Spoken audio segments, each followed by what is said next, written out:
వార్తలకు స్వాగతం. వార్తల్లోని ముఖ్యాంశాలు.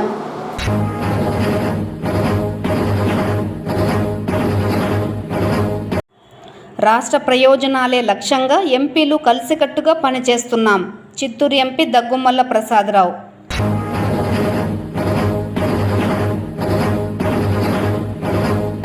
పార్టీలకు అతీతంగా సభ్యులంతా సమన్వయంతో కలిసికట్టుగా చిత్తూరు నగర అభివృద్ధికి కృషి చేయాలి. చిత్తూరు ఎమ్మెల్యే గురజాల జగన్మోహన్ పిలుపు.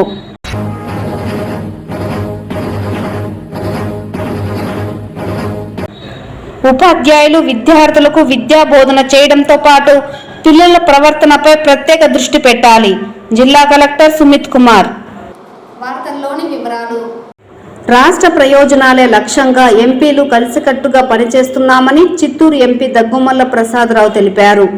ఆంధ్రప్రదేశ్ హక్కులను సాధించడంతో పాటు రాష్ట్ర ప్రయోజనాలే లక్ష్యంగా ఏపీ ఎన్డీఏ కూటమి ఎంపీలైన తామంతా ఐక్యంగా చిత్తశుద్ధితో పనిచేస్తున్నామన్నారు చిత్తూరు పార్లమెంట్ సభ్యులు దగ్గుమల్ల ప్రసాదరావు. అంతేకాకుండా అన్ని రంగాలలో ఆంధ్రప్రదేశ్కు ప్రాధాన్యతనివ్వాలని కేంద్ర ప్రభుత్వానికి విజ్ఞప్తి చేసినట్లు వివరించారు. అలాగే తమ పార్లమెంట్ నియోజకవర్గ అభివృద్ధికి సహకరించాలని ఎన్డీఏ సర్కారును కోరుతున్నట్లు చెప్పారు. ఢిల్లీ పార్లమెంటు సమావేశాలకు హాజరైన చిత్తూరు ఎంపీ దగ్గుమల్ల శనివారం తమ కర్తవ్య నిర్వహణకు సంబంధించిన అంశాలను మీడియాకు వివరించారు. ఎన్డీఏ కూటమి ఎంపీలతో కలిసి భారతదేశంలో వేగంగా పనిచేస్తున్న గతిశక్తి మల్టీ మోడల్ కార్గో టెర్మినల్ అందిస్తున్న సేవలు, దీనికి సంబంధించి లొకేషన్స్ ఎక్కడెక్కడ ఉన్నాయని, ముఖ్యంగా ఏపీలో ఎన్ని పనిచేస్తున్నాయని, అలాగే వరద వాతావరణ కార్యాలయాలు, జాతీయ విపత్తు కేంద్రాల నిర్వహణకు సంబంధించిన వివరాలను కోరుతూ కేంద్ర ప్రభుత్వానికి లేఖలు రాసినట్లు చెప్పారు. దీనికి కేంద్ర సర్కార్ సానుకూలంగా స్పందించడమే కాకుండా సంబంధిత శాఖల నుంచి సమాధానమిస్తూ లేఖలు పంపినట్లు తెలియజేశారు. దేశవ్యాప్తంగా 354 గతిశక్తి మల్టీ మోడల్ కార్గో టెర్మినల్స్ సేవలు అందించినట్లు భారతీయ రైల్వే శాఖ మంత్రి లేఖలో వివరించారని తెలిపారు. 2021 డిసెంబర్ 15న Gati Shakti multi modal cargo terminal విధానం ప్రారంభించబడిందని గుర్తు చేశారు. ఇందులో ఏపీకి సంబంధించి 91 కేంద్రాలలో జీఎస్టీ సేవలు అందిస్తోందన్నారు. గతిశక్తి కార్గో టెర్మినల్ అనేది భారతీయ రైల్వేలు సరుకు రవాణాను మెరుగుపరచడానికి ఏర్పాటు చేసిందని ఆయన పేర్కొన్నారు. సరుకు రవాణా ఆదాయాన్ని పెంచడం, ట్రాక్ రద్దీని తగ్గించడం, రైలు కార్గోలను నిర్వహించడానికి అదనపు టెర్మినల్స్ అభివృద్ధి చేయడం వంటి లక్ష్యాలతో ఈ టెర్మినల్స్ ఏర్పాటు చేసినట్లు తెలిపారు.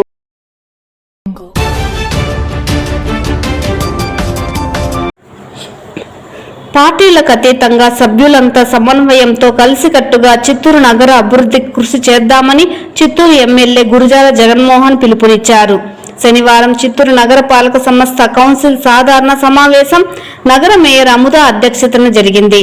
సమావేశానికి ఎక్స్ అఫిషియో సభ్యుల హోదాలో చిత్తూరు ఎమ్మెల్యే గురజాల జగన్మోహన్ హాజరై మాట్లాడారు. ఈ సమావేశంలో సభ్యులు లేవనెత్తిన వివిధ సమస్యలను పరిష్కరించేందుకు కృషి చేస్తామన్నారు. చిత్తూరు నగర అభివృద్ధికి అన్ని రకాలుగా ప్రయత్నాలు చేస్తున్నామని, ఇందుకు సభ్యుల సహకారం కావాలన్నారు.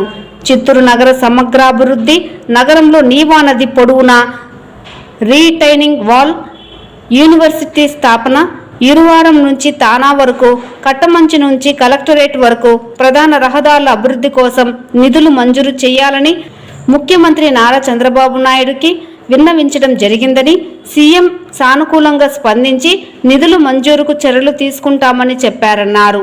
నగరంలో నీటి సమస్యలు పరిష్కరించేందుకు అధికారులు వేగంగా స్పందించాలని, చిన్నపాటి మరమ్మతులను ఎప్పటికప్పుడు పూర్తి చేయాలన్నారు. గాంధీ సర్కిల్ వద్ద బస్సు షెల్టర్ నిర్మాణాన్ని అపోలో వారి సహకారంతో పూర్తి చేస్తామన్నారు. కొత్తగా ఇల్లు నిర్మించుకునే వారి కోసం ప్రభుత్వ ఇల్లు మంజూరు చేస్తుందని, నిజంగా ఇల్లు లేని అర్హులైన వారిచే కార్పొరేటర్లు శ్రద్ధ తీసుకుని దరఖాస్తు చేయించాలన్నారు. ఈ సమావేశంలో భాగంగా మేయర్ అముదతో అజెండా అంశాలపై చర్చించారు. అజెండా అంశాలలో భాగంగా 15వ ఆర్థిక సంఘం నిధుల వినియోగం సంబంధించి గడిచిన సమావేశాలలో తీసుకున్న నిర్ణయాల మేరకు ముందస్తు అనుమతి పొందిన పనులకు నిధుల కేటాయింపు, పాత ప్రతిపాదనల స్థానంలో కొత్త ప్రతిపాదనలు చర్చించారు.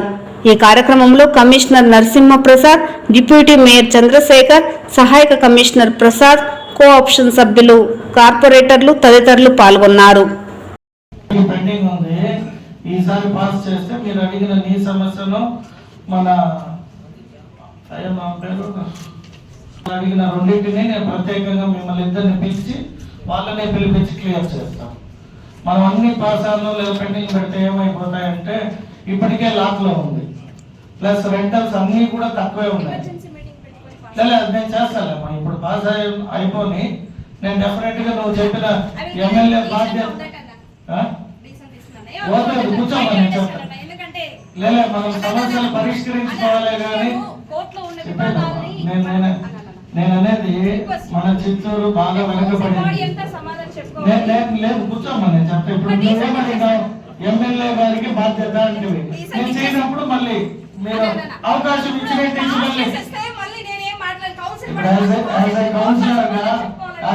కౌన్సిలర్ గా నువ్వు నాకు ఏమంటే ఎమ్మెల్యే గారిని ముందు పెట్టి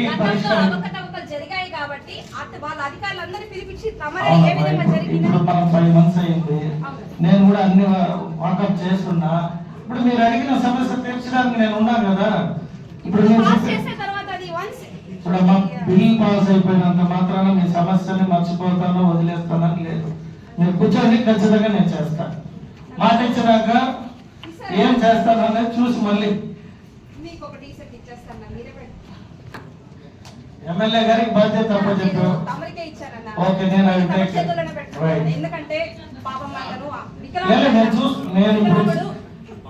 నువ్వు చెప్పిన దాన్ని నేను డెఫినెట్లీ టేక్ కేర్ అన్నా. చేయనప్పుడు ఈ వాంట్ క్వశ్చన్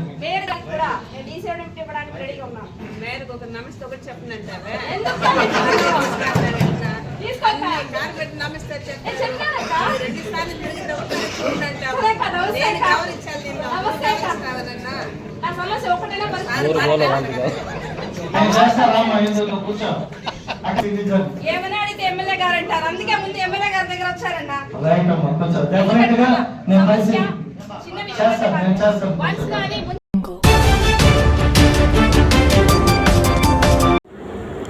ఉపాధ్యాయులు విద్యార్థులకు విద్యా బోధన చేయడంతో పాటు పాఠశాలలో వారి ప్రవర్తనపై దృష్టి పెట్టవలసిన అవసరం ఉందని జిల్లా కలెక్టర్ సుమిత్ కుమార్ పేర్కొన్నారు. శనివారం పూతలపట్టు నియోజకవర్గం పి కొత్తకోట, బంగారుపాలెంలోని జెడ్పీ హైస్కూళ్లలో ఏర్పాటు చేసిన తల్లిదండ్రులు, ఉపాధ్యాయుల ఆత్మీయ సమావేశంలో జిల్లా కలెక్టర్తో పాటు పూతలపట్టు ఎమ్మెల్యే మురళీమోహన్ తదితరులు పాల్గొన్నారు. ఈ సందర్భంగా కలెక్టర్ మాట్లాడుతూ ఉపాధ్యాయులు పాఠశాలలో విద్యార్థుల పూర్తి బాధ్యత తీసుకుని విద్యతో పాటు ఆరోగ్యంపై దృష్టి పెట్టాలని, విద్యార్థులు వెనుకబడి ఉన్న సబ్జెక్టుపై మరింత ఎక్కువ దృష్టి సారించి వారి విద్యా ప్రమాణాలను పెంచాలన్నారు. ఉపాధ్యాయులు విద్యార్థుల పట్ల బాధ్యతగా వ్యవహరిస్తే వారిని భవిష్యత్తులో ప్రయోజకులుగా చూడవచ్చునన్నారు. ప్రభుత్వ పాఠశాల పట్ల తల్లిదండ్రులకు భరోసా కల్పించేలా విద్యా బోధన ఉండాలన్నారు. ప్రభుత్వ పాఠశాలలో ప్రైవేట్ పాఠశాలలకు దీటుగా మౌలిక వసతులు కల్పించడం జరిగిందని, మంచి వాతావరణ పరిస్థితుల మధ్య విద్యా బోధన చేయడం జరుగుతోందన్నారు. నారా చంద్రబాబు నాయుడు గారు, నారా లోకేష్ బాబు గారు కల్పిస్తున్నారు. ఏ కార్పొరేట్ స్కూల్లోనో లేకపోతే ఏ బోర్డింగ్ స్కూల్లోనో మాత్రమే తల్లిదండ్రుల మీటింగ్ జరగాల, వాళ్ళందరూ వాళ్ళ స్కూల్లో వాళ్ళ పిల్లల స్థితిగతుల గురించి తెలుసుకోవాలన్నటువంటి ఆలోచన ఉన్నటువంటి రోజుల్లో పేదవాడి తల్లిదండ్రులు కూడా పాఠశాల నిర్వహణలో భాగం కావాలా, వాళ్ళ బిడ్డల బాగోగుల గురించి ప్రశ్నించాలా, వాళ్ళ బిడ్డల బాగోగుల గురించి తెలుసుకోవాలన్నటువంటి ఆలోచన చేసినటువంటి ప్రభుత్వం కూటమి ప్రభుత్వం. బడికి పంపడం, బడికి పంపిన తర్వాత వాళ్ళ యొక్క ప్రోగ్రెస్ రిపోర్ట్ని మీరు మానిటర్ చేయండి. చేసిన తర్వాత స్కూల్ కమిటీకి కానీ, పాఠశాల ఉపాధ్యాయులకు కానీ, ప్రధాన ఉపాధ్యాయులకు కానీ మీరు చెప్పే ప్రతి మాటని పరిగణనలోకి తీసుకుని వాళ్ళ భవిష్యత్తును చక్కదిద్దే ప్రయత్నం చేస్తుంది. మళ్ళీ చెబుతున్నా, ఇది పబ్లిసిటీ కార్యక్రమం కాదు. రాష్ట్ర వ్యాప్తంగా అన్ని స్కూళ్ళల్లో ఎందుకు చేస్తున్నామంటే ఇది జవాబుదారీతనంతో చేస్తున్నటువంటి ప్రయత్నం, మీ జీవితాలను మార్చాలనుకుని చేస్తున్నటువంటి ప్రయత్నం, మీ బిడ్డల భవిష్యత్తుని మంచిగా చూడాలని ప్రభుత్వం కలలుగంటుంది. కాబట్టి ఈ ప్రయత్నానికి మీ అందరినీ కూడా సహకరించమని మళ్ళీ చెప్తున్నా నేను. ఇది మంచి ప్రభుత్వం, మీ బాగోగులు చూసుకునే ప్రభుత్వం, మీ కష్ట సుఖాల్లో పాలు పంచుకునే ప్రభుత్వం, మీ బిడ్డల భవిష్యత్తు గురించి మీతో పాటు కలలుగనే ప్రభుత్వం. ఆ కలలను సాకారం చేయడం కోసం ప్రయత్నం చేసే ప్రభుత్వం. కాబట్టి ఈ ప్రభుత్వాన్ని కూడా మిమ్మల్ని ఆశీర్వదించమని కోరుకుంటూ, ఈ 10th క్లాస్ ఎగ్జామ్స్లో మళ్ళీ 100% రావాలా, డిక్షనరీస్ అన్నీ కూడా ఈ పాఠశాల సొంతం చేసుకోవాలని మనసారా కోరుకుంటూ, I wish you all the very best. ఖచ్చితంగా నాకు ప్రధానోపాధ్యాయుల వారి మీద కూడా బలమైన నమ్మకం ఉంది. ఇక్కడ 2019 నుండి 24 మధ్య వైసీపీ ప్రభుత్వం అధికారంలో ఉన్న సమయంలో అటవీ శాఖలో పెద్ద ఎత్తున నిధులు దుర్వినియోగం జరిగాయని టీడీపీ నేతలు తెలిపారు. ఈ సందర్భంగా ఏర్పాటు చేసిన మీడియా సమావేశంలో తెలుగుదేశం పార్టీ రాష్ట్ర అధికార ప్రతినిధి సప్తగిరి ప్రసాద్ మాట్లాడుతూ, వైసీపీ ప్రభుత్వం అధికారంలో ఉన్న సమయంలో అప్పటి డిఎఫ్ఓ చైతన్యారెడ్డి మరియు రేంజ్ ఆఫీసర్ బాలకృష్ణారెడ్డి ఆధ్వర్యంలో పెద్ద ఎత్తున అటవీ శాఖలలో దోపిడీ జరిగిందని, వీరికి పూర్తి సహాయ సహకారాలను మాజీ మంత్రి పెద్దిరెడ్డి రామచంద్రారెడ్డి అందించడంతో అవినీతి అక్రమాలకు అదుపే లేకుండా పోయిందన్నారు. ప్రధానంగా మాజీ మంత్రి పెద్దిరెడ్డి రామచంద్రారెడ్డి సొంత నియోజకవర్గమైన పుంగునూరులో పెద్ద ఎత్తున అక్రమ మైనింగ్ పాల్పడడంతో పాటు అటవీ ప్రాంతంలో అటవీ శాఖ అనుమతులు లేకుండా గ్రావెల్ రోడ్లు, అటవీ భూములను స్వాహా చేశారన్నారు. పుంగునూరు నియోజకవర్గ పరిధిలోని రిజర్వ్ ఫారెస్టులో దాదాపుగా 8 అక్రమ రోడ్ల నిర్మాణాలు కూడా చేయడం జరిగిందని, దీనిపై హైకోర్టులో కూడా కేసులు దాఖలు అయ్యాయని స్పష్టం చేశారు. ప్రభుత్వ అధికారులు కొన్ని రికార్డులను కూడా మాయం చేయడంతో పాటు వాహనాలు, ఫర్నిచర్లు కూడా వైసీపీ నేతలు మాయం చేశారని, అంతేకాకుండా ఈ కాంట్రాక్టర్ ద్వారా 27 లక్షల రూపాయల దాకా అప్పటి డిఎఫ్ఓ ఖాతాలకు డబ్బులు జమ కావడం జరిగిందని అన్నారు. రాష్ట్ర ప్రభుత్వం పూర్తి స్థాయిలో దీనిపై విచారణ జరిపి అక్రమాలకు పాల్పడ్డ వారిని కఠినంగా శిక్షించాలని డిమాండ్ చేశారు. ఈ వీడియో సమావేశంలో టీడీపీ క్రిస్టియన్ అధ్యక్షులు మేషక్, నాయకులు ధరణి ప్రకాష్, షబ్బీర్, మధు యాదవ్ తదితరులు పాల్గొన్నారు. దాదాపు నేషనల్ హైవేకి సంబంధించినటువంటి కాంట్రాక్టర్ 27 లక్షలు అప్పుడు డిఎఫ్ చైతన్యారెడ్డి ఖాతాలో డిపాజిట్ చేశాడు. చేస్తే ఆ చెట్లు తొలగించే కార్యక్రమాన్ని మొత్తం కూడా కాంట్రాక్టింగ్ ఏజెన్సీ నిర్వహిస్తే ఈ 27 లక్షల్ని ఫారెస్ట్ అధికారులు మేము తొలగించామని చెప్పి లెక్కలు చూపించి 27 లక్షలు మీరు స్వాహా చేయలేదా అని నేను సూటిగా ప్రశ్నిస్తున్నా.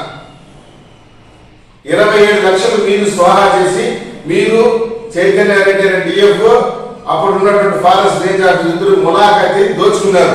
పోనీ కొట్టే చెట్లు ఎక్కడ ఉన్నాయి, భద్రంగా ఉన్నట్టు అది లేదు, ఇష్టం వచ్చినట్టు దోచుకున్నారు. ఎర్రచందనాల దోపిడీ, మీ అక్రమ మైనింగ్, ఫారెస్ట్ భూముల్లో అక్రమ మైనింగ్ పెద్దిరెడ్డి రామచంద్రరెడ్డి ఆధ్వర్యంలో చైతన్యారెడ్డి, బాలకృష్ణారెడ్డి కలిసి పెద్ద ఎత్తున దోచుకున్నారు. చిత్తూరు నగరవనంలో, సంతపేట నగరవనంలో 2.5 కిలోమీటర్ల రోడ్డు వేస్తామని చెప్పి ఆన్ పేపర్ రికార్డు చూపించి మీరు వేసిన రోడ్డు అంతా 1.5 కిలోమీటర్లు మాత్రం వేశారు. మిగతా డబ్బులు దోచుకొని తినలేదా? నగర వనాల్లో అవినీతి, ఇల్లీగల్ మైనింగ్, ఎక్కడ చూసినా మీరు కావాల్సిన అటవీ భూముల్ని స్వాధీనం చేసుకుని దేవాలయాలు రోడ్లు వేసుకున్నారు, అక్రమ నిర్మాణాలు కట్టుకున్నారు, అటవీ భూములు దోచుకున్నారు, సాగులకు తీసుకున్నారు అటవీ భూముల్ని. తెలుగుదేశం పార్టీ సానుభూతి పరులను బెదిరించినారు. ఇన్ని అరాచకాలు చేసినటువంటి పెద్దిరెడ్డి రామచంద్రరెడ్డి గారు, మీరు అప్పటి డిఎఫ్ చైతన్యారెడ్డి, బాలకృష్ణారెడ్డి మీరు చేసిన అరాచకాలు చిన్న అరాచకాలు కాదు.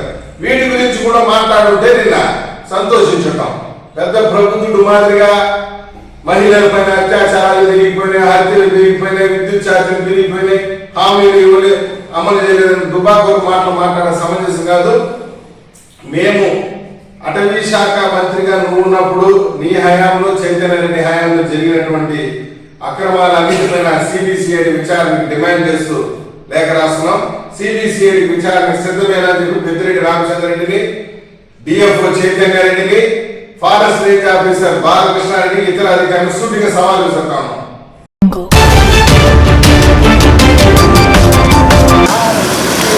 విద్యార్థులు క్రమశిక్షణలో ఎదిగేలా చూడాల్సిన బాధ్యత ఉపాధ్యాయులు, తల్లిదండ్రులపై ఉందని జిల్లా జాయింట్ కలెక్టర్ విద్యాధరి తెలిపారు. శనివారం చిత్తూరు నగరంలోని లిటిల్ ఫ్లవర్ ఉన్నత పాఠశాలలో మెగా టీచర్స్ పేరెంట్స్ సమావేశానికి జాయింట్ కలెక్టర్ విద్యాధరి ముఖ్య అతిథిగా హాజరయ్యారు. ఈ సందర్భంగా జిల్లా జాయింట్ కలెక్టర్తో పాటు పాఠశాల ఇన్ఛార్జ్ జెర్సీ మాట్లాడుతూ విద్యార్థులను చిన్నతనంలోంచి సన్మార్గంలో నడిపించాలని, అంతేకాకుండా నాణ్యమైన విద్యను అందించడానికి ఉపాధ్యాయులు కృషి చేయాలన్నారు.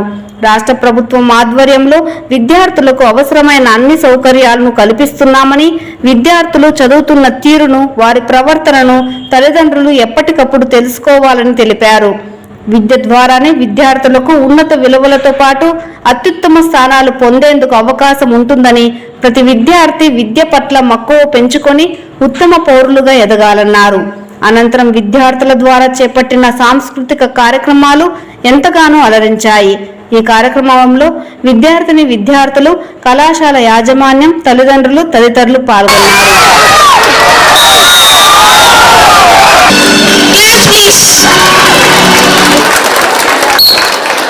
కష్టాలు కలకాలంలో మీ అందరూ ముగ్గురికి ఉద్యోగాలు ఇస్తే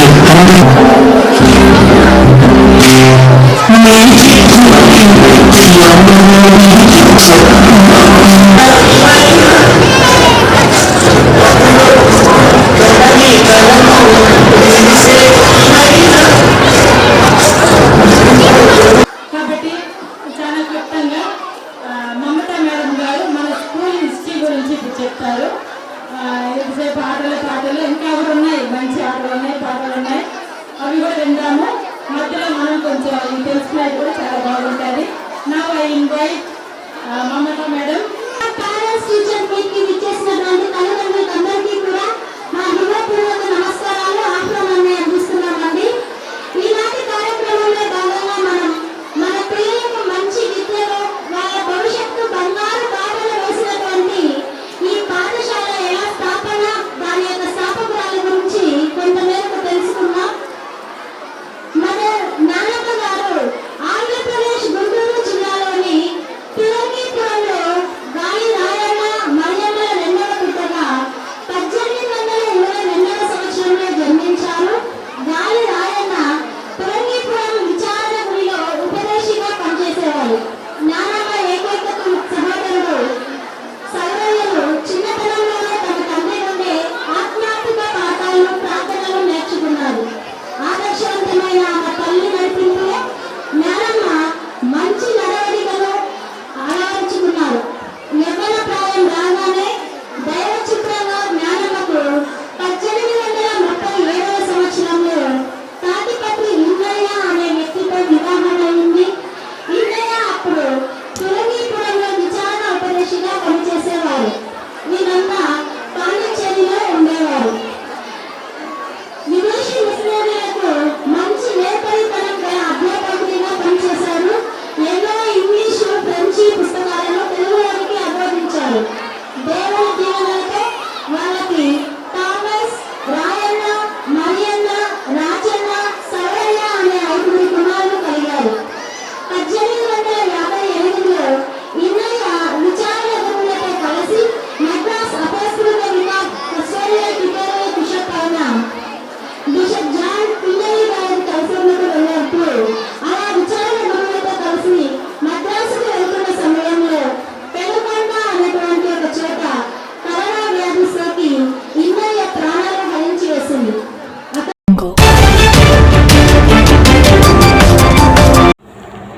స్థానిక బ్రాహ్మణ వీధిలోని గీతా భవనంలో తిరుమల తిరుపతి దేవస్థానం హిందూ ధర్మ ప్రచార పరిషత్ మండలి టీటీడీ ఆధ్వర్యంలో నిర్వహించిన భగవద్గీత 6వ అధ్యాయం పోటీలలో విజయం సిబిఎస్ఈ విద్యార్థులు పాల్గొని బహుమతులు గెలుచుకున్నారు. సీనియర్ విభాగంలో పరిణిత 9వ తరగతి మొదటి స్థానంలో, లక్ష్యేశ్వరి 8వ తరగతి రెండవ బహుమతి, జూనియర్ విభాగంలో మోహన్ కృష్ణ 8వ తరగతి మొదటి బహుమతి, భవిష్య 6వ తరగతి 3వ బహుమతి సాధించారు. బహుమతులు సాధించిన విద్యార్థులను విజయం విద్యా సంస్థల అధ్యక్షులు తేజోమూర్తి, పాఠశాల అకాడమిక్ డైరెక్టర్ శైలజామూర్తి, పాఠశాల ప్రధానోపాధ్యాయురాలు కౌసల్య, ఉపాధ్యాయులు అభినందించారు.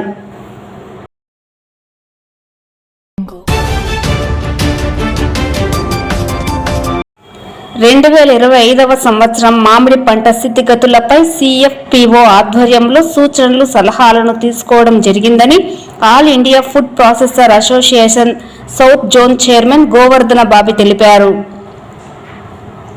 శనివారం చిత్తూరు నగరంలోని మ్యాంగో భవన్లో CFPO ఆధ్వర్యంలో చిత్తూరు, తిరుపతి, అన్నమయ్య జిల్లాలోని ఫార్మర్ ప్రొడ్యూసర్ ఆర్గనైజేషన్ సభ్యులతో పాటు మార్కెటింగ్తో కలిసి రౌండ్ టేబుల్ సమావేశాన్ని నిర్వహించారు. ఈ సందర్భంగా వారు మాట్లాడుతూ రైతులు ఎదుర్కొంటున్న మార్కెటింగ్ సదుపాయాలు, మామిడి పంటలో ఖర్చులు తగ్గించడంతో పాటు సస్యరక్షణ, యాజమాన్య పద్ధతులపై అవగాహన కల్పించడం జరిగిందని, అలాగే గుజ్జు పరిశ్రమలో ప్రస్తుతం ఎదుర్కొంటున్న సమస్యలను కూడా చర్చించడం జరిగిందన్నారు. అంతేకాకుండా FBO సంస్థలకు మామిడి సప్లై మరియు నగదు పంపిణీలో ప్రాముఖ్యత ఇవ్వాలని తీర్మానం చేశామని, దీనితో పాటు ప్రతి రైతు కూడా తమ ఇళ్లలో జరిగే శుభకార్యాలలో మామిడి జ్యూస్ వాడే విధంగా చర్యలు చేపట్టాలని నిర్ణయం తీసుకోవడం జరిగిందన్నారు. దీని ద్వారా దేశీయ మార్కెట్లో మామిడి ఉత్పత్తుల వినియోగం ఎక్కువ కావడంతో పాటు పళ్ళ రసాలపై ప్రజలకు అవగాహన కూడా ఏర్పడుతుందని అభిప్రాయాన్ని వ్యక్తం చేశారు. ఇలాంటి సమావేశాలు తరచూ చేపట్టడం ద్వారా అటు మామిడి రైతులతో పాటు గుజ్జు పరిశ్రమల యాజమాన్యాల మధ్య ఉన్న అపోహాలు కూడా తొలగిపోతాయని స్పష్టం చేశారు. ఈ కార్యక్రమంలో పండ్ల పరిశ్రమ శాఖ యజమానులు శివకుమార్, తలుపులపల్లి బాబురెడ్డి, బాలాజీ, చంద్రమోహన్, శ్రీధర్, చంద్రబాబు, మార్కెటింగ్ శాఖ అధికారి పరమేశ్వర, ఉద్యానవన శాఖ అధికారి మధుసూదన్ రెడ్డి, CFPO కార్యదర్శి ఆనందనాయుడు తదితరులు పాల్గొన్నారు. అక్కడ చూపిస్తున్నారు కదా చూడండి, ఒక చిత్తూరు జిల్లాలో వాళ్ళు, ఎందుకంటే మేము రైతులు కాబట్టి ఫస్ట్ రోజు నుంచి సూట్ అనేది మేము నింపేస్తాం. రెండోది ప్రైస్ చూసినామంటే ట్రాన్స్పరెంట్గా ఉంటుంది. మండి మరి ఇప్పుడు ఒక రేటు, సాయంత్రం ఒకటి, ఒక రోజు ఈరోజు ధరతో లేదు, ఈరోజు సాయంత్రం రేటు ఇచ్చేసినా రేపు సాయంత్రం ఒకే రేటు ఉంటుంది. మధ్యలో మార్చే ప్రసక్తే లేదు. అది ₹1 ఎక్కువనా ఉంది, తక్కువనా ఉంది, ఒకే రేటు ఉంటుంది. రేటు మార్చే ప్రసక్తి లేదు. అది ఏదైనా ఉంటే మీకు అనవసరమైనటువంటి కన్ఫ్యూషన్ చెప్పి ఉంటుంది. కానీ ఫ్యాక్టరీలో ఎటువంటి పరిస్థితుల్లో కూడా మార్చదు. ఒక రోజు అంటే ఒక రోజు ఖచ్చితంగా ఉంటుంది. కాబట్టి దాంట్లో కూడా మీరు మా దగ్గర నుంచి ఎనీ టైం మీరు అడగచ్చు, మేము ఖచ్చితంగా చెప్తాం. ఒక రోజు రేటు, బండి వచ్చినా ఒక రేటు, బండి రాకుండా ఒక రేటు అనేది ఉండదు. చెప్పండి.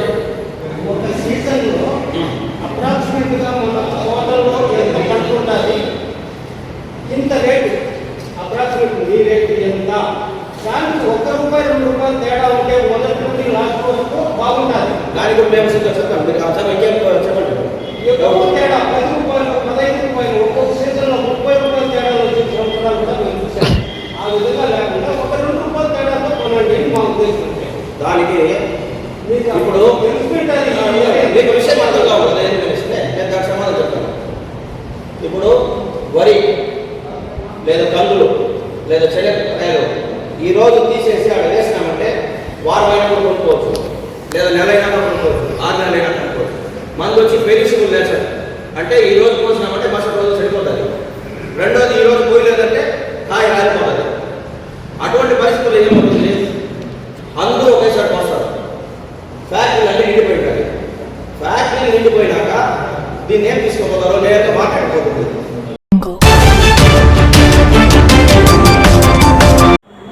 తిరుపతి స్థానిక స్కావెంజర్స్ కాలనీలో నివాసం ఉంటున్న లావణ్య పెంపుడు కుక్కపై వేట కొడవళ్లతో అదే ఏరియాకు చెందిన శివకుమార్, సాయి దాడి చేసి చంపినట్లు బాధితురాలు వాపోయింది. రోడ్డుపై వెళ్తున్న వారిని చూసి మురిగిందని, కోపంతో కుక్కని అతి దారుణంగా చంపారని ఆమె తెలిపారు. దీనిపై సంబంధిత అధికారులు స్పందించి చర్యలు తీసుకోవాలని ఆమె డిమాండ్ చేశారు. ఏంటి అది మొగదా ఆడదా ఇవన్నీ అడిగారు.